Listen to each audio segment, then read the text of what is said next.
Okay, there's one other thing I want to add before we finish our discussion on the meaning of freedom and its relationship to law. And that is nowadays, I'm sure you hear this all the time. I know I do. People are continually complaining that their freedom is being violated for one reason or another. People make all kinds of claims and assertions that that's a violation of my freedom, etc. Well, now that we understand conceptually what freedom is and what coercion is, we have a way of testing whether that's true or not, whether someone's freedom actually is being violated or not. Now, how so? We've seen that freedom involves the ability to act in a voluntary manner, which requires the absence of coercion. Freedom is violated. The violation of freedom necessarily requires at least two human beings, a coercer and a victim, one of whom, the coercer, is deliberately trying to force the victim into doing what the coercer wants rather than what the victim wants, and doing so by using the strategy of having the power to so restrict their options that they have two undesirables with the intent of inducing the victim to do what the coercer wants rather than what the victim wants to do. So the violation of freedom necessarily involves two people. Again, a coercer and a victim.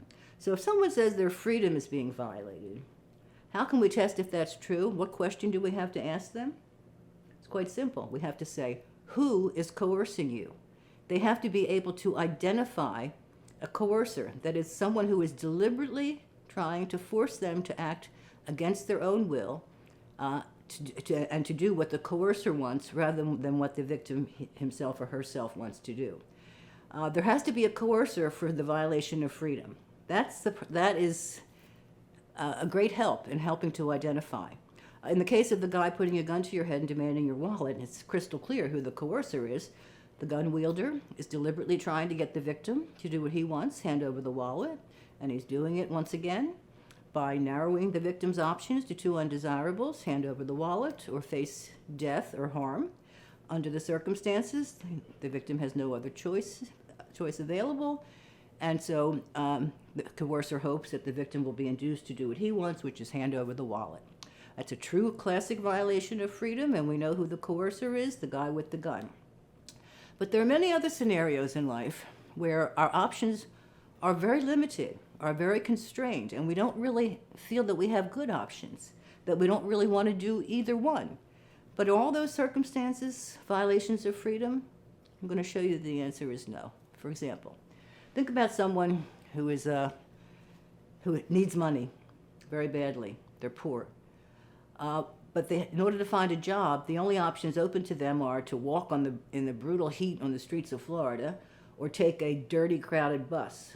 They don't want to do either. But they have to, those are the only options available to that person.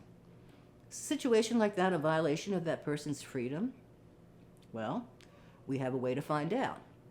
We have to say, well, who is coercing that person? Who has deliberately narrowed his options to these two undesirables with the express purpose of getting him to do what the coercer wants? I'm not sure what it is, take the bus or walk. But a few moments reflection clearly indicates in a situation like that, the person's choices are narrow and they're undesirable, but they're not coerced. There is no coercer. No one has deliberately arranged his existence, so those are the only two options available to him. Give me another example. You're living up in the Appalachian Mountains, and there's no other employment available except going down and working in the coal mines. You don't want to work in the coal mines, but there's no other options available to you. Is that a violation of your freedom? Again, our conceptual tools and method of analysis enables us to answer that question quite clearly. Is the person's freedom violated because he has no other option but to work in the coal mines? And the answer, once again, only if he is being coerced. So we have to ask, well, who is coercing him? Who has deliberately arranged his circumstances so that he has no other options other than to work in the coal mines or die? And with the express intent of forcing him to do what the coercer wants, which we'll assume is work in the coal mines. Is there a coercer?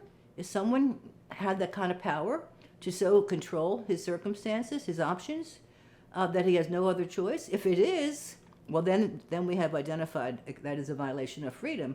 However, that is not the case in normal life. There is nobody who has the power to control circumstances like that unless they're enslaving someone, which is against the law, right? So there is no coercer. It's an unfortunate circumstance, and the person's options are very limited. But his freedom is not being violated because there is no human being who has deliberately narrowed his options to these two undesirables for the express purpose of getting him to do what the coercer wants. The point is this: life is full of obstacles and restraints that cause difficulty in having us fulfill our purposes. If you haven't encountered them yet, which I'm sure you have, I guarantee you will. Life is not perfect, and there are all kinds of obstacles that we will have to encounter. But not every restraint or obstacle is a violation of freedom. Freedom is what it is. When words lose their meaning, people lose their freedom. The violation of freedom requires a conscious human agent, a coercer, who is deliberately trying to force you to do what they want rather than what you want to do, and has the power to so arrange your circumstances that your options are reduced to these two undesirables, and with the intention of getting you to do what the coercer wants. If that coercer is not there, you're just going to have to roll with the punches in life. And our person who has a choice of only the walking or the bus, I'm sorry about that, but you're going to have to make a decision. And the person who's a coal mine or no other job, you might have to disrupt your life and leave that area, and so forth. Many people do. People move all the time to go to different locations for where the work is and so forth. So the point is this: not every set of obstacles or constraints that we face is a violation of our freedom. The violation of freedom necessarily requires a conscious human being who is deliberately trying to force us to do things against our will and to follow their will. One final example to show you how common this is to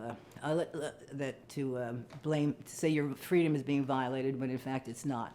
All right, let's say here we are. You have plans to go meet a friend to go see a movie or go out and listen to a concert or something.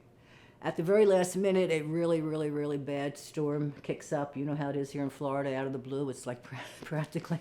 So a major storm passes through, which prevents you from actually meeting your friend and going out.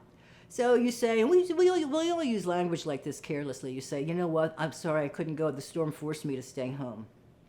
Is that true? Did the storm force you to stay home? Did the storm violate your freedom by forcing you to stay home?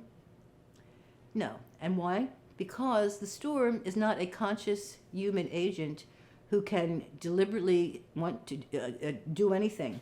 The storm doesn't know you. It's an impersonal force of nature. It's not a conscious human being who's capable of making deliberate choices and having intentions and so forth. So we use this as a figure of speech, but again, we have to be careful with our language. If we want to keep freedom alive, we need to understand what freedom is and what really the violation of freedom entails. And impersonal entities such as the weather or impersonal forces that don't know us and are not capable of intention or moral action cannot violate our freedom, right? So next time you hear somebody complain that their freedom is being violated, I hope you'll practice out your new conceptual and analytical tools and ask them point blank, who is coercing you? If they cannot identify the coercer, sorry, it's sad, your options are limited, you're constrained, but it's not your freedom that's being violated. Okay. Thanks again. See you soon.